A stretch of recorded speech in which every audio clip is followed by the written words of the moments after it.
Hello mga kineso! Welcome back to my channel! Hi! Anyway, meron tayong tatlong kineso dito.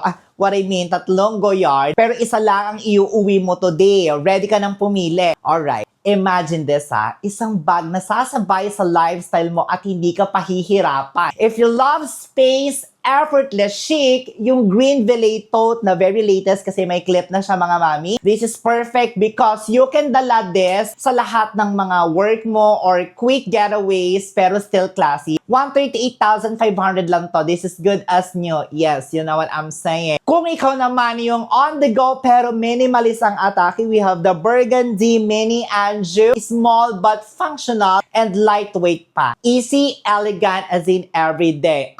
This is 130,000 pesos only. May pouch, may bag organizer, may dust bag na din siya. Good as new also. And if you want something a little more refined and unique, the Boheme. We have the black one, the gray with pouch and dust bag din siya. Good as nyo siya mga mami ha. And of course, this is structured, sophisticated, and perfect pang elevate ng kahit simple outfit. Hindi mo kailangan ng maraming bags. Just one that fits your lifestyle perfectly. If you see yourself using one of these every day, maybe that's your sign. Message me and I'll help you choose.